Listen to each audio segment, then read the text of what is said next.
दिखती तो ठीक है। मैं जानता हूँ तुम्हें प्यास लगी है दोस्त, लेकिन तुम ये नहीं पी सकते। मैं तुम्हें दूध दूंगा।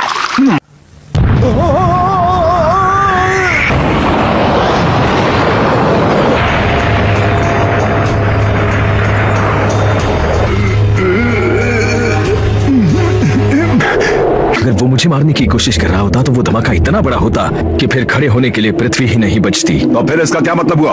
वो भाग आया, मुझे उसकी एनर्जी महसूस नहीं हो रही है। ऐसा इसलिए कि वो अभी भी उसे छुपा सकता तो क्या वो बस हमें खत्म करने के लिए सही मौके का इंतजार कर रहा है? सही कहा, मुझे लगा ही था कि वो कोई चाल चल रहा है। अगर वो वापस भी आ गया तो हम उसे संभाल लेंगे बड़े आराम से। ये नया गुहान लगभग उतना ही ताकतवर है जितना हम गोटेंग्स बनकर होते हैं। ये उससे भी ज्यादा ताकतवर है। रुको, क्या कहा? ठीक है, शायद थोड़ा सा। तो मुझे ये बताओ गोहान, तुमने अपने पावर लेवल्स इतने हाई कैसे किए? आपको लगता है ड्रैगन बॉल्स बेकार हो चुके हैं? कहानी अभी खत्म नहीं हुई। डेंडे अभी भी जिंदा है पिकालो। अगर तुम ध्यान लगाओ तो उसे महसूस कर सकते हो। मुझे भी महसूस हो रहा है। उस तरफ उस गुलाबी शैतान ने पृथ्वी को काफी नुकसान पहुंचाया है। वहाँ नीचे मैं बियर क्यों नहीं पी पाया? इस धमाके ने मेरी बियर खराब कर दी। चाय भी चलेगी, नींबू वाली चाय या फिर शिकंजी। टब भर के बर्फ वाली शिकंजी मिल जाए तो मजा आ जाए।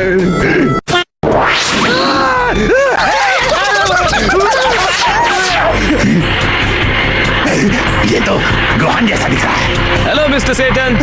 हेलो। दौरान टाइम के बारे में भूल ही गया। मुझे लगा इसका उल्टा है, वो के पास हमसे ज्यादा वक्त होगा ना कि कम। अपना पोर्टल बनाने में 1 घंटे से थोड़ा ज्यादा वक्त लगा, तो उस दौरान पृथ्वी पर से 10 सेकंड ही बीते होंगे। वो इतना तेज भी नहीं कि इतने वक्त में डंडे को ढूंढ सके। लगता है पिकलो भूल गए कि तुम्हें उन्हें पकड़ के रखना है। शुक्रिया, मैं एहसानमंद हूँ। हे, मुझे डंडे दिखाई दिया।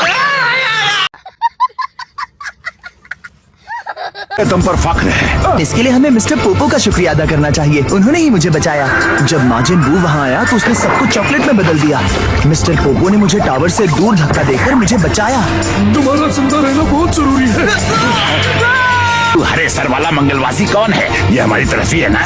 मंगलवासी डंडे पृथ्वी का रक्षक है। उसके सामने जरा इज्जत से पेश आओ बुद्धू।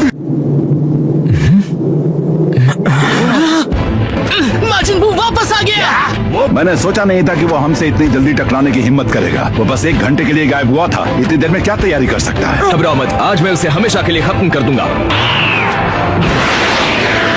ठीक है बू, चलो देखते हैं तुम कितना बदले हो।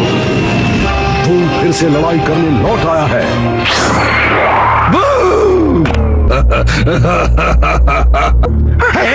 यहाँ देखो बू, ये वही नन्हा पपी है जिसे तुमने बचाया था, याद है ना? देखो ये बिल्कुल अच्छा है ना? क्या तुमने सुना नहीं? मैंने कहा इसका कोई फायदा नहीं। रोना बंद करो। तुम सिर्फ गोहान की लड़ाई के बीच में आ रहे हो। अजीब है, वो इतना खुश क्यों नजर आ रहा है जबकि उसकी पावर तो पहले जितनी ही है। इसका क्या मतलब है? जरूर इसके मन में कुछ चल रहा है। आ जाओ बच्चों, जादू दिखाओ। एक साथ जुड़कर मुझसे फिर से लड़ो। क्या? ये कोई फरमाइशी गीतों वाला रेडियो शो नहीं है बू। तुम्हारा सामना मुझसे है और सिर्फ मुझसे। पहले मैं इनके साथ हिसाब बराबर करना चाहता हूँ। तुम सबसे ज्यादा मुझे हराना चाहते हो। तुम्ही ने तो कहा था। क्यों, क्या हो गया है तुम्हें बच्चों? मुझसे टकराने में डर लग रहा है। पर पिछली बार तुम्हारी किस्मत अच्छी थी क्योंकि हम फिर से नॉर्मल हो गए थे। अगर ऐसा ना हुआ होता तो तुम तो गए थे। वाकई तुम्हें ऐसा लगता है? तो फिर तुम मुझसे लड़ने से डर क्यों रहे हो? बताओ। क्या? बकवास बंद करो। उसे लगता है हम डर गए हैं। बेवकूफ के पास इतना दिमाग नहीं है। हाँ चलो। वापस आओ। नहीं, तुम बच्चे बस चुपचाप खड़े रहो और देखो। बू को मुझे संभालने दो।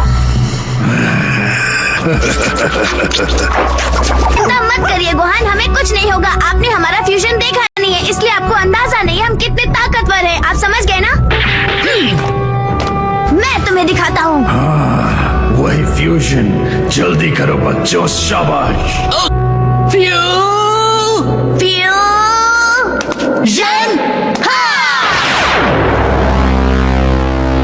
तो फ्यूजन ऐसे होता है। तुम्हें जरा सोच समझ कर बोलना चाहिए था बू। तुम्हें सुपर पोटेंस चाहिए था ना? अब तुम्हें इसका पछतावा होगा। बहुत अच्छे। मुझे इन बच्चों की एनर्जी और उस हरे वाले का दिमाग चाहिए।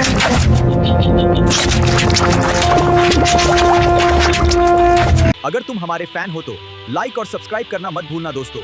और ऐसे ही जबरदस्त वीडियोस के लिए चैनल को सपोर्ट करो।